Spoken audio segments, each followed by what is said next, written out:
Welcome to Everyday Martial Artist, a weekly podcast where you'll join me, Brian Doucette, as I interview a different martial artist each episode and hear their story. Some guests you may have heard of, and some you probably haven't. Be sure to subscribe where all your favorite podcasts are available. Also visit our website at everydaymartialartist.com. If you're listening for a specific interview, I sure hope you'll stay and check out the other episodes. A very special thank you to Topher Williams for our custom theme music. And now, the newest episode of Everyday Martial Artist. Everyday Martial Artist is brought to you by KOOnline.com for all your martial arts needs. Sparring and safety gear, rank belts, uniforms, weapons, patches, and more. Wholesale supplies made by martial artists for martial artists. Visit us today at ko-online.com.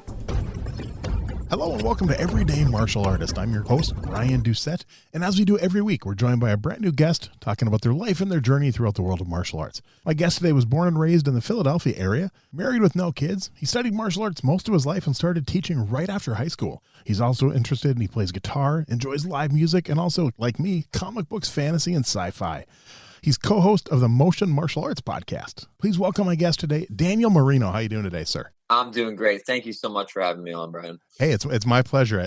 My goal is to have the hosts of every martial arts podcast on my show at some time. You know, it's like we got to help each other. That's the only way the audiences grow. Is it's not like I've worked in radio most of my life and worked some in TV, and it's not like the old days where if there's a show on CBS and a show on ABC, you got to pick one. No, it's a podcast. You can listen. There's no reason you can't listen to every podcast that you want. Yeah, that's great. Well, maybe sometime you got to come on Motion Martial Arts podcast. Then it's too bad Dave isn't here because he's my partner with that one. Yeah, nice. But, I plan on having him on someday too. I just didn't want to do him like back to back. Usually when I've had co-hosts, I've tried to spread it out a little bit. So, but yeah, he's definitely on my list too. So let him know that I'll be coming for him next. Yeah. Great. Cool. Well, I know you said you've listened to the show a little bit, so you kind of know how we start things. I want to go back to the beginning. I know you told me you started at age 9, but I want to know what led to that. What was there a certain spark that gave you interest? Was it your mom and dad saying, hey, you're a troublemaker, we're putting you in martial arts? Kind of what led to it and what launched your martial arts journey? Oh, it was definitely personal interest. If I were to say if there was the very first thing was the Teenage Mutant Ninja Turtles. Nice. Cartoon, comic book, or movie? Initially it was the toys. Okay. That was probably first. So first the toys that I got for Christmas for my aunt. I was probably like 4 years old, something like that. Then the cartoon. And when I was a teenager later, I got really into the comic books. And actually to this day, I still read. I read the current comic books and they're great. So, that's definitely where I'd say like the earliest time the specific interest in martial arts started for me was with the Ninja Turtles. But just other stuff over the years too. Mm-hmm. When I started training around that time, I recently got into Dragon Ball Z. Oh, nice. And I was obsessed with it. I was 8, 9 years old. So that also was a big contributing factor that made me actually start training at a school. But, I just immediately loved it. So did it take convincing for your parents, or did you just say, I want to try this, and they let you? No, yeah, my parents were very supportive. It seemed like, and, they knew that I have a bunch of brothers, and I think I was more into like Batman and the Ninja Turtles and stuff like that than they were. So I think that they really identified even when I was young, that it was something that I was just had a natural interest and inclination towards. Had you tried any other sports before that? Nope.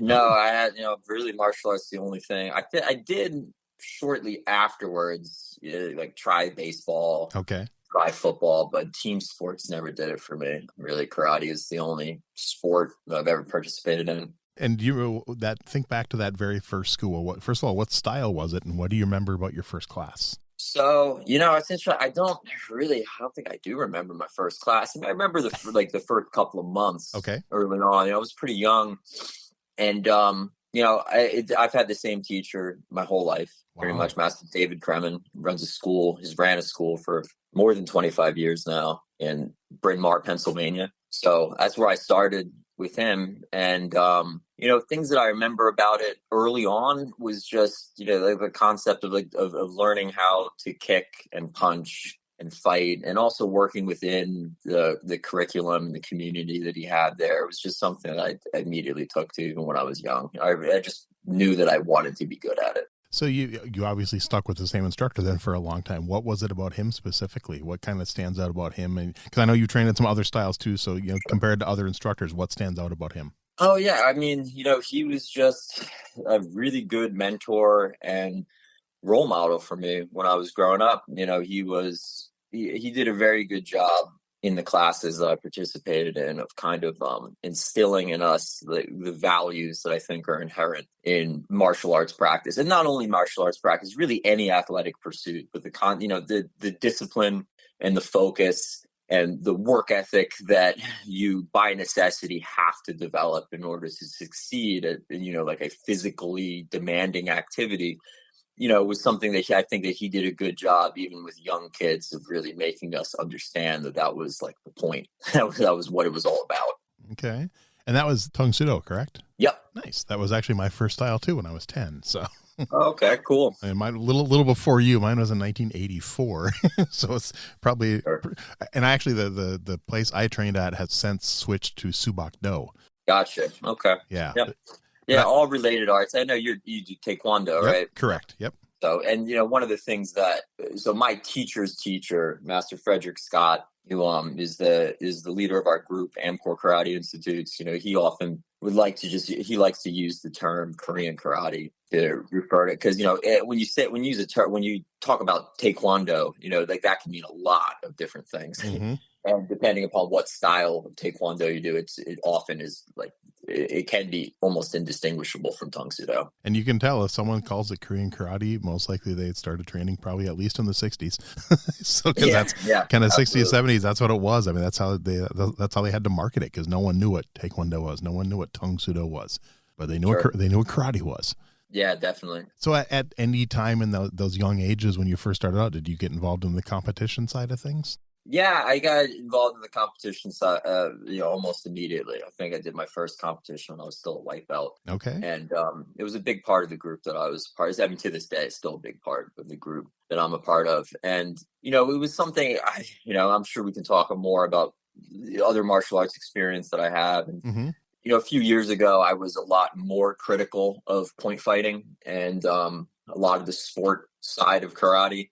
And I've really come to appreciate it, a lot in more recent years, just because, I think sports are great. They're a really good way to challenge yourself. They're a really good way to become a better martial artist. And, it is also important to understand, where they break from reality and the skills that are neglected in a sport like point fighting, mm-hmm. or maybe even the bad habits that they can create for, self-defense or full contact fighting. But at the same time, I never participated in anything competitive or athletic other than sport karate. And I really appreciate having that in my background, because I think it did teach me a lot of really good lessons at a young age. Did you do sparring? Did you do weapons? Did you do breaking? Did you do, pattern? What'd you all compete in? Yeah, I mean, over the years, I've kind of done all of those things in competition at least mm-hmm. once or twice, but it was mostly point sparring and forms competition. Okay. And did you ever get into the musical forms side of things, like the NASCA type stuff, or was it more traditional? No, more traditional. They never got into the NASCA kind of more what people would strictly think of as sport karate. But it was all within the Tang Soo Do community. And back then, is there any one specific tournament that stands out that you just either you did really, really great, or maybe something just didn't go your way, something that you still remember to this day pretty clearly? Yeah, sure. I mean, I have a lot of strong memories, but when I my very first tournament, I lost to a girl in my division that was significantly smaller than me. Ouch. Okay. So my young self had to swallow my pride a little bit there. I think that in retrospect was probably a good experience. Mm-hmm. My second tournament, I think I was an orange belt. I won first place in the forms division, which also was a great experience. It was something I was really proud of. Over the years, I got disqualified when I was a young black belt, like 15, 16 years old, just, recently tested for my first dan. I got disqualified from a few tournaments for hitting too hard, and all part of the game. One of the first tournament when I was 19. One of the first tournaments that I ever traveled to was in Branson, Missouri. And actually it was hosted by a taekwondo organization called CTF, Central Taekwondo Federation. Mm-hmm. And, that very, very similar to what we do, what we call Korean karate. Mm-hmm. But that tournament was a hard experience for me. I didn't win anything, and I got my nose broken in my first fight of that tournament. So it was a hard one. And I think that, I don't know, in retrospect, it was good to have those experiences. My favorite one would be that it was actually the last tournament that I really competed in up until recently. Mm-hmm. Was in 2014 when I tested for my 4th Dan. The same weekend, we hosted a big tournament in downtown Philadelphia, 4th of July weekend. And, that was kind of like the highlight of, it was what I injured my shoulder at that tournament, and that pulled me out of the point fighting game. But I fought well. I had a really good round with a particular competitor that I'd gotten a lot of second places to over the years. So it was actually in a team fighting division. Oh, nice. But I tied with him. I think we both scored 3 points in the round. We fought each other, and that was kind of the best I'd ever done against him. But I fought a heavyweight competitor in the grand champion division and tore my labrum, my left shoulder. And, that kind of took me out of the competition side of things and, led me to other places. Dang. I definitely want to get to that. But one thing I got to ask you, what was your weapon of choice when I wasn't sure how often you competed with weapons, but what was your one that you chose to do usually? I did weapons competition a bit as a red belt, which was for, our style right before black belt, mm-hmm. and as a first Dan, but it was just staff. Okay. Yeah. And that, in my organization, some of the, really senior members, I think, do some other weapons, mm-hmm. like traditional Okinawa, like Sai. But for the most part, we only do staff forms. Okay. I know my original Tangsudo instructor, Subakdo instructor now, they do, I don't know if they do it for competition, but he teaches a lot with canes. He's so far the one of the few instructors I've met that actually teaches like self-defense with canes and stuff like that. So yeah, I've seen that around a lot. I don't know now I think about it, I guess it might be a Tangsudo thing. Oh, it could be. Yeah. All right. So you said that, injured the shoulder and that kind of led you in a different direction. So what came next in your martial arts journey? So later that year, at the very end of 2014, I drove down to North Carolina and attended a seminar with Ian Abernethy. Nice. Okay. Yeah, you're familiar with Ian? Yeah. Oh, yeah. And he was somebody who I'd followed on YouTube for a while before that, so I was familiar with his work. I should say, too, that I was always very fascinated with the forms and with applications of the traditional forms. Something that, most Tangsudo, as opposed to Subakdo and, a lot of Taekwondo, mm-hmm. is that you still practice the traditional karate forms. So we have Korean names for them, but the forms are the same forms you practice in the Japanese and Okinawan styles of karate. So my teacher was always interested in application work, and I was also always very interested in it. So we always used to, play around with it. It was something you kind of did that we would do on the side. Mm-hmm.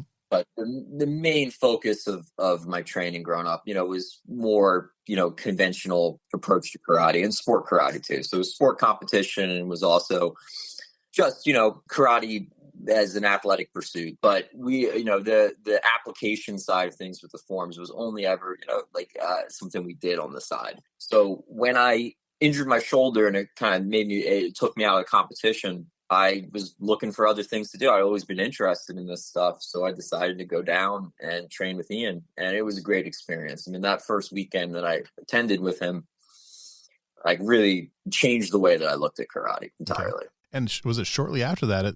Is that when you opened your own school? And also, and before we get to opening your own school, at what belt? And because you said you started teaching right after high school. So obviously that was something that it kind of drew you in pretty quickly. Oh, yeah, absolutely. And, we were even talking before about when I was really young, when I first started. I mean, I knew I wanted to be a karate teacher by the time I was 10 years old. Nice. Yeah, it was just something I really was fascinated with and was called to. So it was always, in my teen years, I did break training, like a 6-month period, and it's just pretty typical stuff. Like teenagers start forming friend groups mm-hmm. around that age, and, your friends kind of become almost like a second family to you. So I got pulled out of it for a little while, but then when I came back to it, I just knew that it was what I wanted to do. So it turned out to be a good decision too, because I considered going to college. I considered even joining the military, but just to do something before I did that. But I kind of felt that if I just get started with this now and dedicate myself to it, that probably it would work out. And it turned out to be a good decision, because I don't have any student debt that I'm dealing with, and I'm also 32 now, but I've been teaching full time for more than 10 years already. So wow. Pretty experienced at what I do. So what led you to want to, I mean, I know you said you wanted to teach since you were a kid, but a lot of people that want to teach, they just teach out of someone else's school. What led you to actually wanting to open your own school? Well, yeah, I just wanted to be able to make a living with it. When I say I started teaching right out of high school, I started teaching for my instructor. So I taught in his school for like a solid 4 years. I was doing it full time there, and it was good because it gave me the experience of what it's like to run like a full school. And then, from there, I, borrowed some money and I opened up my own commercial location. The first 2 years when I was, running when I had my own school were rough, because, I wasn't even breaking even. I was in the red every month. So I was working second jobs just to get by. I was living with my family, of course, too. So I could pretty much be like as close to, expense free as possible. Right. But around the third year is when things kind of turned around. I finally started to make a decent profit from it. And, that's what I've been doing ever since. And about how many students do you have at your school? We're up to about 70 students now. And is it pretty even mix of adults and kids, or one more than the other? No, it's definitely mostly kids. At this point, I do have a good group of teenagers, just because a lot of students that started with me when they were younger. Okay. Stay with it. I do have actually a fair number of students that start in their teen years as well. And then a small number of adults. I have a small adult class. So think back to that when you first started teaching for your instructor to now, and I'm sure you've heard me ask this question of others, but what do you think has changed most about your teaching style over the years? Yeah, that's a really good one. I would say that, and it's something I think about a lot, is that there are so many things that you just can't teach. There are so many skills that students just need to learn from experience. It's like I can explain it to you. I can give you some guidance to like help guide you there. But the only thing the only way for them to really learn the skill or really understand the concept is to experience it. So I feel that I've learned to micromanage my students a bit less.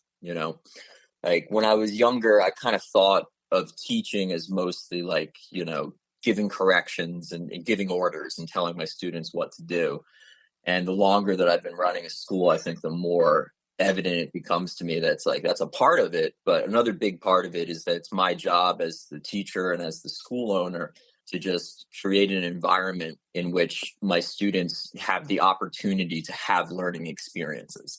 It's not me just telling them what to do and, relating them information directly. It's me creating an environment for them where they're able to have experiences that will teach them, practical skills. Nice. Do you remember the first tournament you brought your students to from your own school? Oh, yeah, absolutely. I mean, when I first started teaching, there was a year before I opened a commercial location. Okay. I was subletting from other places. So, there was a friend of my teacher's who was an athletic trainer, and, he had a facility that he worked out of, and I, made a deal with the owner, with him and the owner of the facility, where I paid like $600 a month, and I ran like 3 classes a week.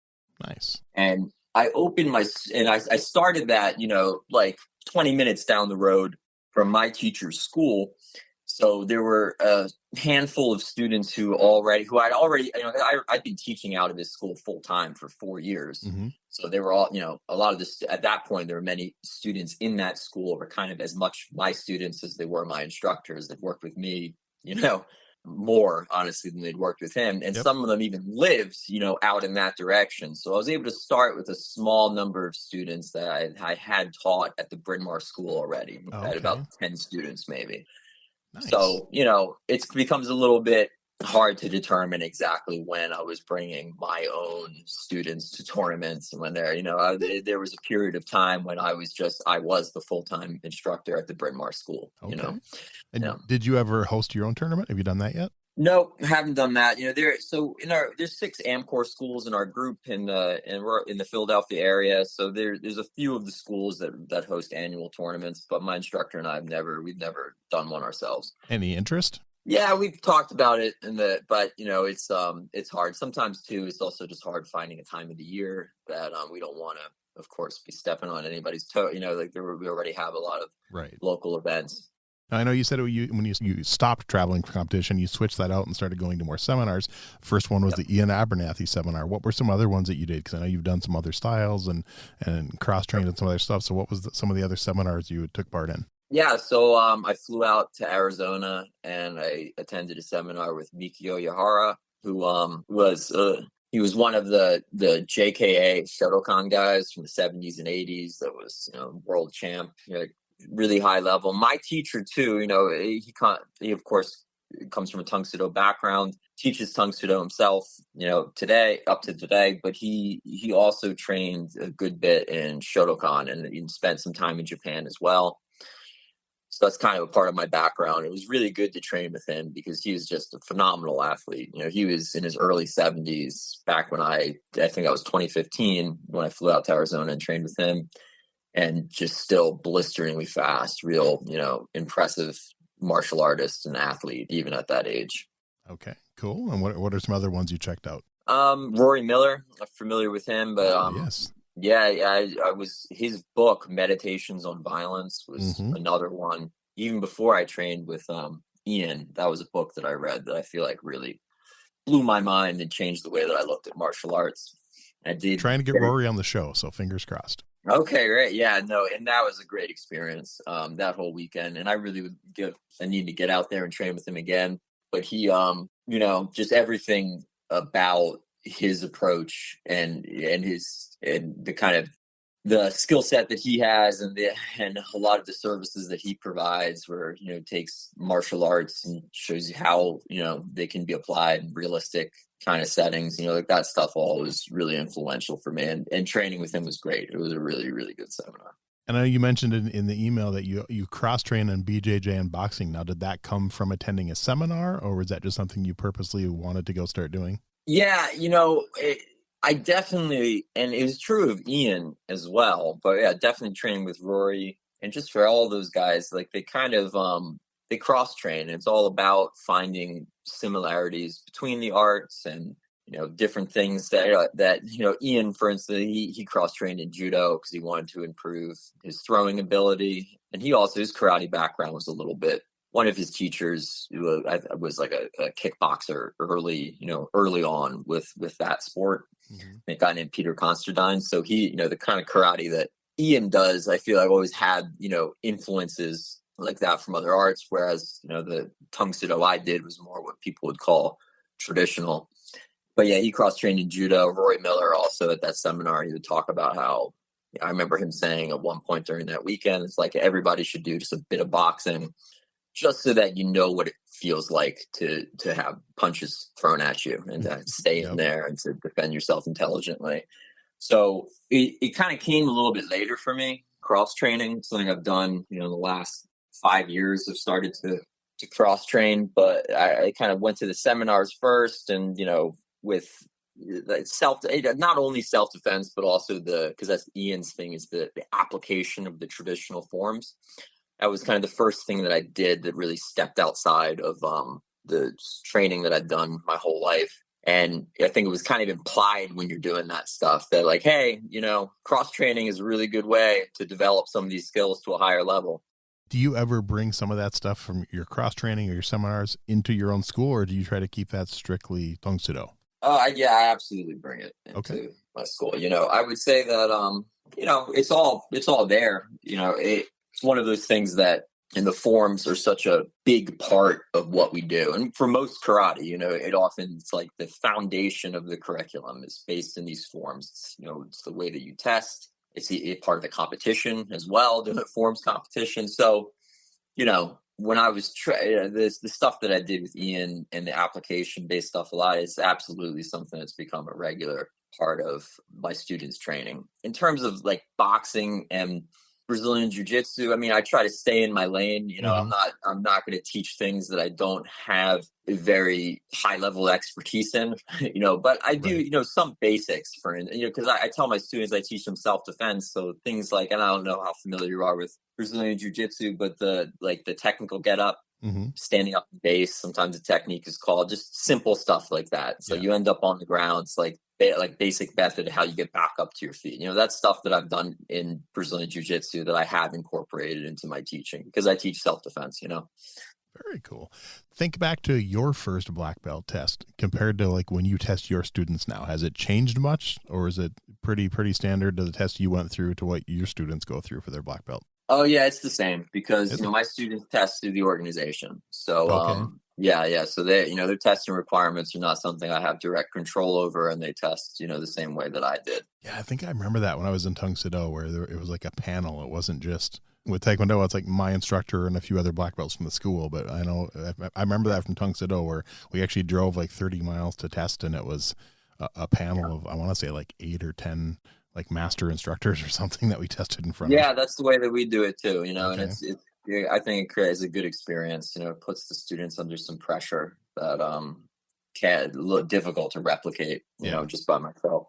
Sometimes tradition's a good thing. You got to stick with it. I mean, it's good to modernize things, but it's also good, some things need tradition, so that's cool. Yeah, and it's a community, it's like at the end of the day, I want my students to have, and these are things I've gone through over the years, so I've been frustrated with it in the past. And, at the end of the day, I do take it seriously that I want my students to be developing practical skills that can really aid them in self-defense. And I think that there is some criticism, that you can, and not just Tung Sido, I think it's just traditional martial arts in general. There's often some deficiencies there. I think it's built into traditionalism a lot of the time, this idea that like this doesn't change, this is the right way to do it. Right. And I don't believe that. I do believe that you should change what you do when you're exposed to a better way, but at the same time, like a big part of this is something as a school owner, I think has really changed my thinking over the years with it a lot, is that it's become more and more evident to me that the community aspect of martial arts is a huge part of it, an important part of it. It's something that my students really benefit from. That kind of stuff is important to me, and why, in terms of the testing material that they do now, there might be some things that I teach them to prepare them for the test that I might not teach them if I was in complete control over my curriculum, but at the same time, the benefit that we get from being a part of a good group, I think is well worth it to them. That's good. So I'm curious how you met David and kind of what led to launching the podcast. So Dave is my jiu-jitsu teacher. I first met him because the story there is that his teacher subletted from my teacher. So they would run their jiu-jitsu classes like at night after our karate classes were done, or sometimes before our karate classes started. So that was, because his teacher, Alberto, was just getting started. That's how he started his school. And Dave started working for him, and we were kind of like each other's only coworkers, because he was the assistant jiu-jitsu teacher, and at that time I was more the full-time teacher. But anyway, so that's how I first met Dave, and then he, has stuck with it, got his black belt just a few years ago, and Alberto moved and opened a new school in South Carolina. So now Dave is the full-time teacher at the local school that they have, and that's where I train now. And what led to the podcast? We would just hang out and we would talk a lot, and we always felt like we had good conversations. So eventually we were just like, hey, why don't we record this and, put it up there. Nice. And that was 2018 you guys started that, if I read that right? Yep. Okay. Yep. First of all, how'd you come up with the name? And then, how'd you decide on like the format of what? Because, at the time, 2018, there wasn't as many martial arts podcasts out there. There was a handful. If I'm reading the description, yours is listed as discussing the benefits of martial arts for self-defense, health, and wellness. Yeah, I mean, honestly, the conversational format that we use, where we kind of just choose a topic and then we just let the conversation go, it's just the easiest way to do it. Honestly, it's also the way it's fun, like we enjoy it. It's just very informal, like exploration to different topics and stuff like that. And we did also note at the time that we felt like it seemed like the martial arts podcast market was not quite saturated. It's like, it seemed like, and we thought we had a pretty good take on it too, with him being a jiu-jitsu guy, grappler, me being a karate guy. Mm-hmm. That we would kind of hit like a pretty broad range of people in the martial arts world, because, there's a lot of podcasts out there that are very MMA specific, for instance. Definitely. Now there's a lot more that are karate specific, but, we kind of, the idea was that, like, here's a jiu-jitsu guy and a karate guy sitting down talking about these topics. And do you guys have a set release schedule, or is it fairly random? How often are you doing episodes? Fairly random. When we have time. And now, over the last couple of years, I think more and more we've been doing kind of episodes separately. I've been interviewing a lot more karate guys, but I still see Dave, at least once a week at the jiu-jitsu school. And, we've been talking about sitting down and doing more episodes together again. Okay. Well, that's good, because we need more, that's for sure. So yeah, absolutely. And then what led you to the Facebook page? It's is it the Naihanchi project?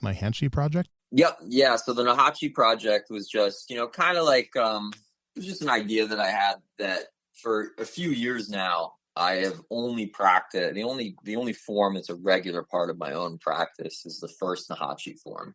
And, it's a very foundational form in many styles of karate. And it's one whose the applications to the movements in that form are just always ones that I felt were really clear and really effective. So what the Naihanchi project started as was just, my exploration of this idea of, like, looking at a traditional karate form as a system of fighting in and of itself. And I just, would share clips of my training and my teaching, and, write posts just sharing some of my thoughts about that stuff. And it kind of took off a bit. I managed to get a decent audience. That's cool. I was kind of watching through some of the videos and stuff, and it's a great idea. I mean, that's because I was just having the conversation with one of my guests the other day, how so many people who don't understand that forms and patterns and depending what system, what you call them, but actually have real world applications. A lot of, I've had, Sure. people with some of our actual forms that we do, like in our traditional Taekwondo school, that think some of the movements have to do with like chi and magic energy. And like, where did you hear that? I mean, that's not what this is about. So I love that you're doing that. It's a great idea. Thanks. I appreciate it. It's something I'm really passionate about. It's something I think that, I cross train, and I also follow a lot of content that's in the combat sport kind of world. And it is so common for people to be very critical of kata or hyung or forms, whatever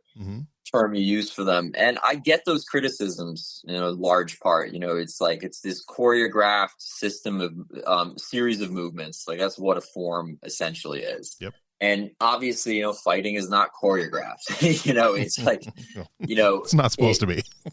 Exactly. So I think that, and this is another thing for me about it, is that there's nothing wrong. And I think this is the way it's been practiced for a long time. There's nothing wrong with looking at these forms just as a performance art, especially if you're competing with them. That's really what it is. It's a performance art, It also is maybe a system of physical education, I think, and historically there's a very good basis for that as well. When karate was first introduced into the school systems, first in Okinawa and then in the universities in Japan, I mean, that was a very, very big part of the way that it was practiced, is that this was physical education. The purpose of it was to teach young, mostly young men discipline and to strengthen their bodies. And at the time, Japan was an imperial country, so it was also to create better recruits for the Japanese military.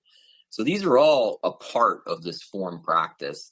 But at the same time, the movements, they're the oldest part of karate. They predate any written texts that we have for it. And the movements have some sort of combative meaning. And I feel that, and it's a lot of what I've done with that Naihanchi Projects page, is just to see, where you can go with it. And the conclusion, I'm pretty confident in the conclusions that I've come to, that, it's a system of close range infighting, where you're hitting with elbows and you're grabbing and holding in different positions, executing foot sweeps and stuff like that. And it's really cool stuff, That's awesome. I love it.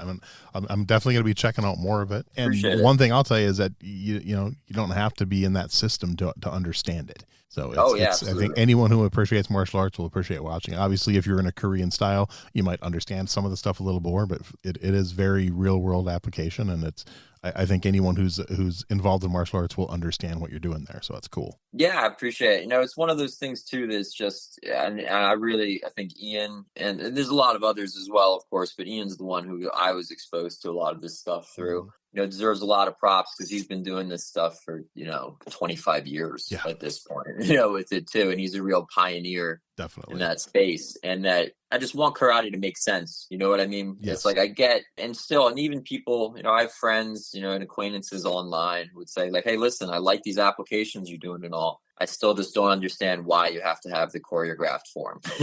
Why don't you just do the applications and not the form? And, my answer to that I've come to over the years is essentially just like, because I like it. You know what I mean? Because it's an art, like I get with it. And, there's an historical aspect of this as well. The oldest karate books that we have come from the 1920s. And, with some sparse texts here and there from before that. But, like Gichin Funakoshi, the founder of Shotokan, he didn't, there's no books written before then. Then the forms are so much older than that. So it was a way, and I think this is the theory about it that I subscribe to, is that it was a way of recording combative information. And it actually kind of makes sense like that. It's like, it's not something, Okinawa got firebombed horribly in World War II. Who knows what kind of texts might have existed that were lost. Yeah. But there's something to be said when we have this physical art that, using a physical medium, which are these choreographed sequences of movements called kata, or the Korean term being hyung. It kind of makes sense that would be the way that you record the methods of a style, Mm-hmm. Oh, I mean, one of my guests just a few weeks ago made that comment. He's like, if the ancient masters would have had access to YouTube, guarantee they would have been putting videos out. Yeah, absolutely. It's the best way to teach someone is, like that versus writing it down or drawing pictures.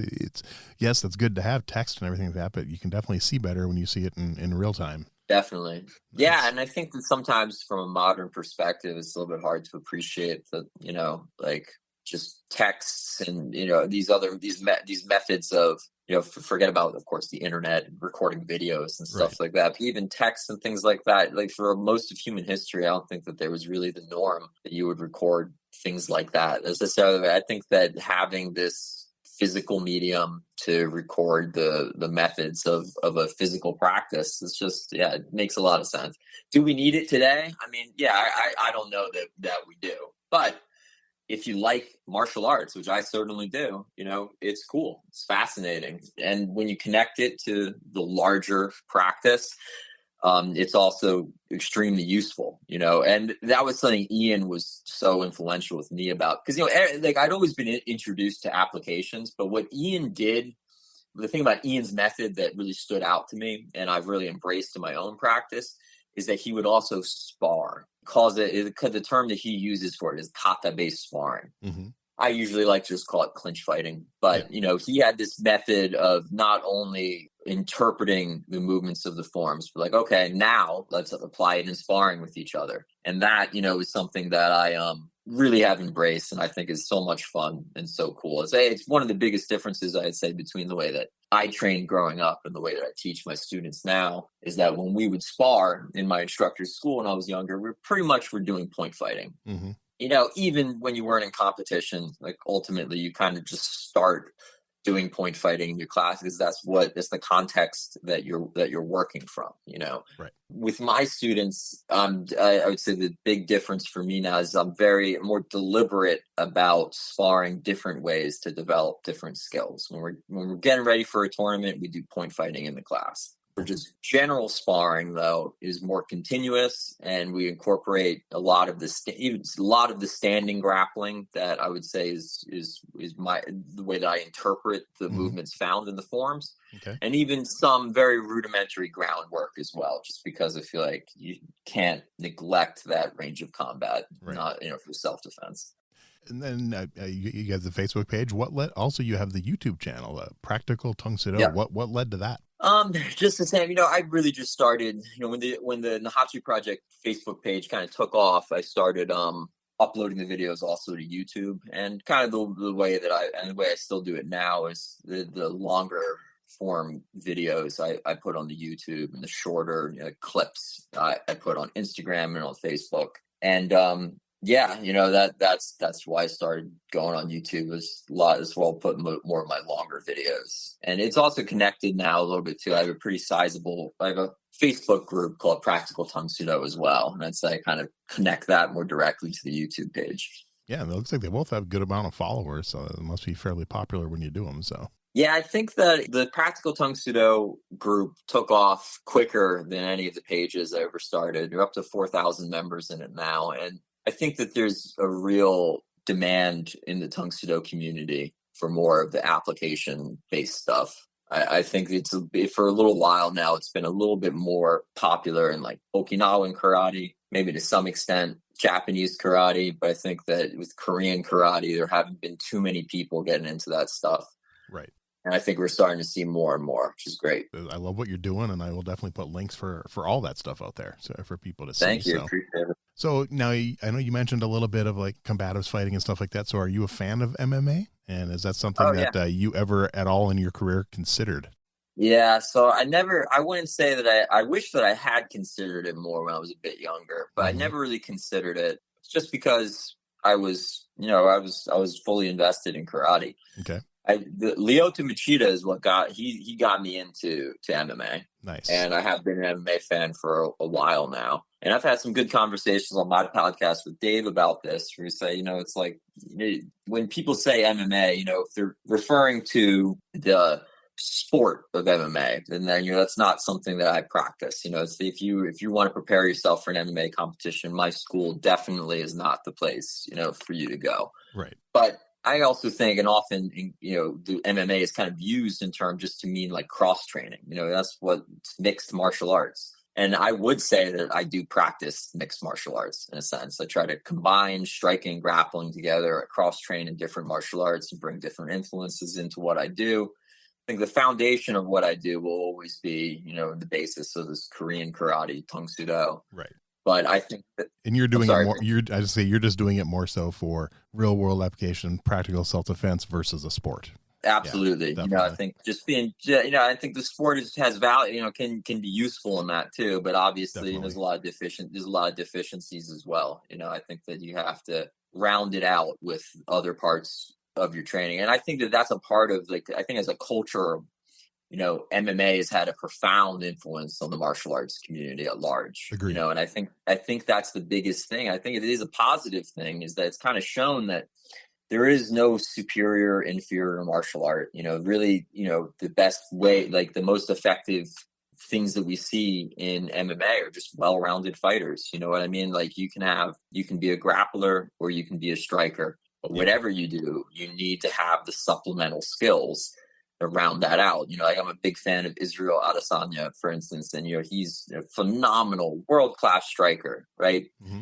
Probably, his grappling is, UFC champ. I'm sure his grappling is not bad, but it's also nothing, special. He's not going to be winning any IBJJF, competitions with his grappling skills, right? But it's a prerequisite that, you can be a striker and compete at the highest levels of MMA, but you have to have those defensive grappling skills that at least give you some awareness of what it's like for somebody to grab you and try to get you on the ground, And I think what's cool about that is that that's also true of self-defense. Like MMA and self-defense are different things, but there's a lot of similarity to be found there, that I think the best approach to both is just having a combination of striking and grappling skills. It's a great way to put it. I know I've had that, I remember years ago having that argument with someone. They're like, the UFC taught us that Brazilian Jiu-Jitsu is the best art. Like, no, it didn't. One thing, the original UFC taught us that if you set up a tournament and you handpick your son's opponents, then you can pretty much guarantee he's going to win. It did show that, yes, ground game's important, but it did not show that one art is better than the other. Yeah, and it just shows, I think that there might be something to be said that if you're a striker, there's never has never had like a grappler or somebody trying to grab you and pull you to the ground. Mm-hmm. It's like, yeah, you're probably in for a rude awakening there. Exactly. But at this point with MMA, we've seen the opposite too. If you're just a grappler and you think that you can just grab a guy who's like a good kickboxer who also knows how to sprawl, knows how to frame, knows how to keep you off of him, it's like you're going to be in for a rough time as well. I think you just have to have some of both. And the funny thing too is that that's also kind of traditionally a more traditional version of karate as well. Mm-hmm. Karate always had takedowns, it always had holds, knees, elbows, these close range strikes that often involve some kind of gripping as well. Like all of that stuff is found in the forms, even found in the other parts of the training methodology, like one steps and different drills.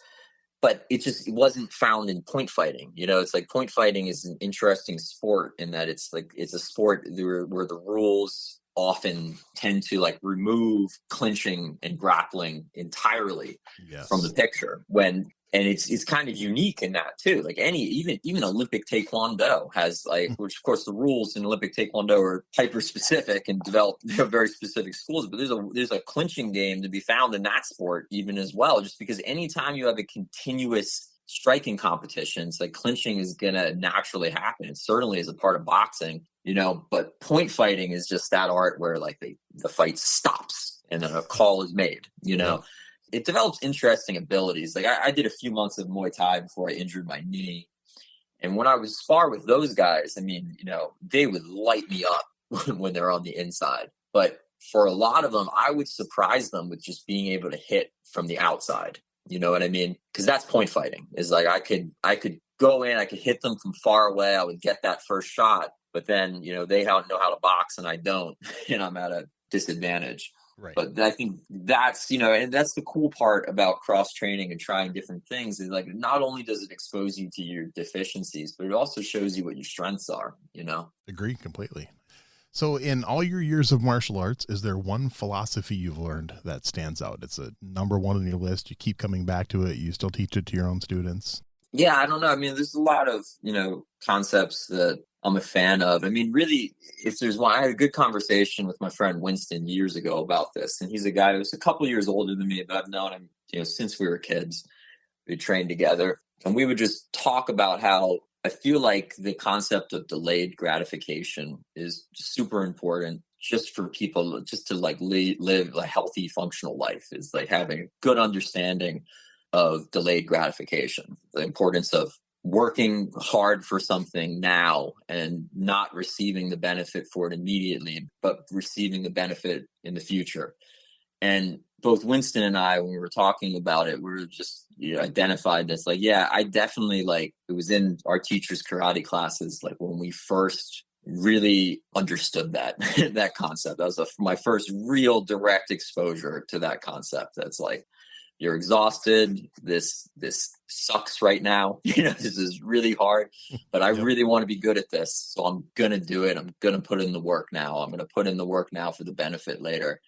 And I think that's probably the number one thing. There's one thing that I want to relate to my students through their martial arts training. It's probably that. I want the the time that they spend with me, because it's often limited. It's like, it's normal that another part of being a teacher is getting used to, you have a certain amount of time with the student before they decide to move on to other things, or even in the best of cases, they have them until they're 18 and they go away to college, and maybe they come back during the summers, but get a job somewhere else. That's kind of like what I view as for in many cases, like, the end of the time that I'll often have directly teaching a student. And that's a big one that I want them to be exposed to in my classes. Great answer. All right, I got some fun questions here to wrap things up. Who are 3, 4, 5, and I've had people do as few as 2, as many as 8, but 3, 4, 5 names you would put on your personal Mount Rushmore of martial arts? Oh, that's a good one. All right, so for me personally, I would have to say one would be Motobuchoki, and you're probably familiar with him. I know the name. Yep. Yeah, you know the name. So he wrote a book called Watashi no Karate Jitsu, I believe came out in 1932. And he's often just cited as like a prime example of karate's practical roots. Some of the statements that he makes in that book are very interesting. he actually gives a fair amount of detail in his analysis of the first Naihanchi form, which was really cool because you don't really have anything like that from any of the other texts from the time. And even in some of the drills and that he shows in that book, there's a lot of really useful techniques and concepts to be found there. So in terms of like karate proper, I think that he's a early author that was very influential for me, and I think really, really good guy for people in the karate world to be familiar with and check out. Okay. I would also say Bruce Lee. Nice. Absolutely is on there for me. I actually, when I was a little bit younger, I used to kind of hate on Bruce Lee a little bit because Really? I always used to be like, why does everybody think that this guy is the best martial artist that's ever lived? I can think of this, karate guy who could beat Bruce Lee and all that stuff. But over time, the more that I've actually read Bruce Lee's books and the more that I've understood his influence historically, the more I've appreciated, how incredibly important a figure he is in martial arts history. I mean, the things that he was saying and things that I personally adopt myself, the whole, take what is useful, discard what is not, what you have and what you have left is uniquely your own. That whole Jeet Kune Do kind of methodology that he has behind it, I think is just way, way ahead of his time. Even to this day, for a lot of it, it's still ahead of a lot of the martial arts world. So I think Bruce Lee really was a genius, phenomenal athlete, and I think really a genius martial artist. Nice. I also would say that Jigoro Kano, and for him, he's kind of, I guess, just the best person to choose, the founder of modern judo. I mean, really, the modern conception that we have of martial arts as a method of strengthening the body and the mind, and it being more about self-development rather than combat, strictly speaking. I mean, that really comes from Kano more than anyone else. It was adopted by a lot of people that were, contemporaries of his, but he was really extremely influential there. Mm-hmm. And I mean, if I were to give a last one, my fourth person on Mount Rushmore, that's hard to choose. I don't know. Your Tung Sido style. So about Chuck Norris? Yeah, Chuck Norris. Chuck Norris would be great, and he's another one. It's a great guy. He cross-trained and incorporate a lot of other influences into what he does. So I certainly am a big Chuck Norris fan. Yeah, you could put him on there as well. Hey, there we go. That's a good Mount Rushmore. So, all right. How about a favorite martial arts book? That would definitely be Watashi no Karate Jitsu that I already mentioned. Rory Miller, and I also already mentioned Rory Miller's Meditations on Violence. That would also be another really good one. Those ones that cannot suggest more highly. Very good. How about a favorite martial arts video game? Oh, I think I just got to go with Street Fighter 2. It's like... You're my second guest this week that has picked that one, so that's cool. Yeah, I just love Street Fighter in general. You know what I mean? But that is one that I grew up playing on Super Nintendo and will always be. Did you hear they're remaking the movies? I heard. I just read that online yesterday that they're I did not hear that. But that's interesting. Yeah, we're gonna get a modern Street Fighter movie. Hopefully, I mean we've had two, so both were. I don't know if the Van Damme one. It was a Van Damme movie. I mean it was okay, but definitely compared to Mortal Kombat, it didn't really hold up as a video game movie. Yeah, some of the anime I've seen I think was pretty good. Yeah, there's some decent Street Fighter anime. Nice. So it depends if they get the right person to star in it. I think it could be a good movie. So we'll see. Yeah. All right. How about a favorite martial arts TV show? Favorite martial arts TV show. I'm gonna have to go with Avatar: Last Airbender with that one. Really? Okay. Yeah. So something I love about that show is that they hired martial artists to do the choreography for the animation. Mm-hmm. So if you're familiar with the story at all, each of the bending styles is based on a different style of Chinese martial arts, and I really appreciate it. It's really good show. Very cool. All right. How about a favorite martial arts movie? Favorite martial arts movie? This is actually probably an interesting answer. So shortly, I think it might have been right after I started training or right before. I was 9 years old and I saw Rush Hour 2 nice. in theaters. Okay. And I absolutely loved, especially Rush Hour 2, I think just because at the time, just sparked this lifelong interest in martial arts I had. But I like all three Rush Hour movies, especially the first two, but all three. I think there's a fourth one coming out too. Really? But I'm a big fan of Rush Hour. Those movies are great. They're some of my favorites. Jackie Chan, is probably my martial arts movie star of choice would be Jackie Chan. Oh, can't go wrong with that. That's a good one. All right, this one doesn't have to be a martial arts movie, just a favorite movie fight scene. Favorite movie fight scene.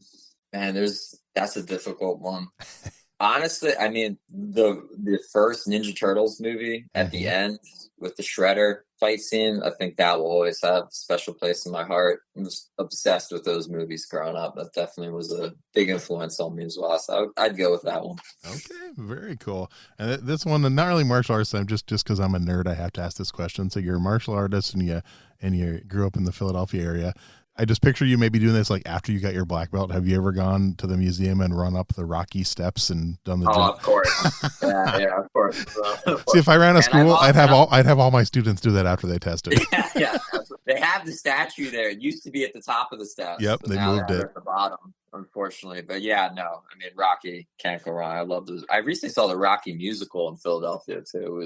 There's a Rocky musical? There's a Rocky musical, Broadway musical. And my wife, it's like really like I've never been a fan of musicals, but I was like, all right, we'll check that one out. But I was shocked how much I enjoyed it. How did I not know this? I knew there was a Roadhouse musical. I never knew there was a Rocky musical. Yeah, it's good. Yeah, and all my kids are involved in theater, so I should actually know this. Now I got to go online and find a bootleg or something like that. But yeah.